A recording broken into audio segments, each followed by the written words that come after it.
নমস্কার বন্ধুরা, আমি বৈশাখী। আমার চ্যানেলে সকলকে স্বাগত। আজ আমি আপনাদেরকে একটা ছোট্ট মাছের রেসিপি করে দেখাবো। আর এই রেসিপিটা যদি টাটকা মাছ পেয়ে থাকেন তাহলে অবশ্যই ট্রাই করবেন। খেতে কিন্তু দুর্দান্ত হয়। তো চলুন এটা বানিয়ে নিই।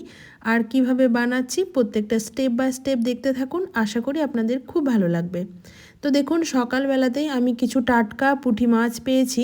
তার সাথে দেখুন একটা তেলাপিয়া মাছ ছিল। তো মাছগুলো একদমই তাজা এবং টাটকা, এখনও জ্যান্ত আছে। তো মাছগুলো প্রথমে ধুয়ে ভালো করে ক্লিন করে নেব। আর এই পুঁটি মাছগুলোতে প্রত্যেকটার পেটেই কিন্তু ডিম ছিল, আর খেতে কিন্তু দুর্দান্ত হয়েছিল। তো চলুন প্রথমে ধুয়ে পরিষ্কার করে নিই, তারপর নুন হলুদ মাখিয়ে এটা আমি তেলে ভেজে নেব। তো রান্নাটা আমি সর্ষের তেলেই করব। সর্ষের তেল গরম হয়ে গেছে। মাছ ভাজতে গেলে কিন্তু বন্ধুরা, যেই পাত্রে মাছ ভাজবেন সেটা প্রথমে খুব ভালোভাবে গরম করে নেবেন। তারপর তেলটা দিয়ে সেটাও খুব ভালোভাবে গরম করে মাছগুলো দেবেন। তাহলে বন্ধুরা একটাও মাছ কিন্তু ভাঙবে না। তো আশা করি আপনারা সবাই জানেন, তবুও নূতনদের জন্য আরও একবার বলে দিলাম। তো চলুন মাছগুলো ভেজে ফিরে আসছি।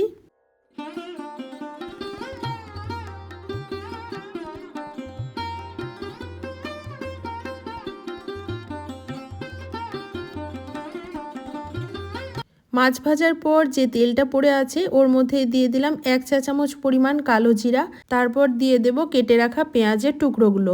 এখানে আমি দুটো মিডিয়াম সাইজের পেঁয়াজের টুকরো ব্যবহার করেছি।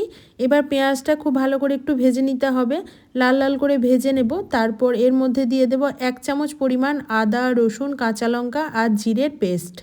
এটা দিয়েও খুব ভালোভাবে একটু ভেজে নেব। এরপর দিয়ে দেব লবণ আর হলুদ পরিমাণ মতো। লবণ হলুদ দেওয়ার পর একটু নাড়িয়ে চাড়িয়ে এর মধ্যে আমি দিয়ে দেব কেটে রাখা টমেটোর টুকরোগুলো। বন্ধুরা, যেহেতু আমি লবণ ব্যবহার করেছি তাই টমেটোগুলো খুব তাড়াতাড়ি গলে যাবে। তো দেখুন টমেটোগুলো মেল্ট হয়ে গেছে, এখন উপর থেকে তেলও উঠে এসেছে। এই পর্যায়ে দিয়ে দেব 1.5 চামচ পরিমাণ কাঁচা লঙ্কা সর্ষে আর লবণ দিয়ে একটা পেস্ট তৈরি করে রেখেছিলাম সেইটা। তো এই সর্ষের পেস্টটা দিলে পুঁটি মাছে কিন্তু খেতে অসাধারণ লাগে। তো দেখুন এটা দিয়ে বেশিক্ষণ ভাজবো না, সর্ষে দিয়ে খুব বেশিক্ষণ ভাজলে তেতো হয়ে যায়। এবার ওই বাটি ধোয়া জল আমি পরিমাণ মতো দিয়ে দিলাম। ঝোলটা ফুটে আসার অপেক্ষায়, ঝোলটা ফুটে এলে আমি পুঁটি মাছগুলো অ্যাড করে দেব। এখন আমি নুন মিষ্টির ব্যালেন্সের জন্য সামান্য চিনি ব্যবহার করলাম। এবার আমি পুঁটি মাছগুলো অ্যাড করে 5 মিনিট মতো ফুটিয়ে নেব।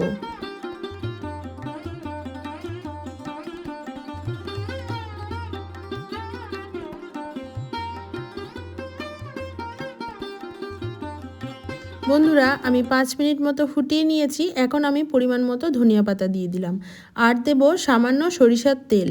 এই সর্ষে বাটা দিয়ে যে কোনো রান্নাতে শেষে যদি একটু সরিষার তেল ব্যবহার করা হয় তাহলে তার স্বাদ গন্ধ একদম অন্যরকম আসে। আমার তো খুবই ভালো লাগে। আর আমি সামান্য এখানে কাঁচা লঙ্কাও দিয়েছিলাম। দিয়ে এবার আমি গ্যাসের ফ্লেমটা অফ করে দেব। তো চলুন আপনাদের পরিবেশন করে দেখাই আজকের আমার এই রেসিপিটা কেমন হয়েছে।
বন্ধুরা, গরম ভাতের সাথে এই রেসিপিটা খেতে কিন্তু দুর্দান্ত লাগে।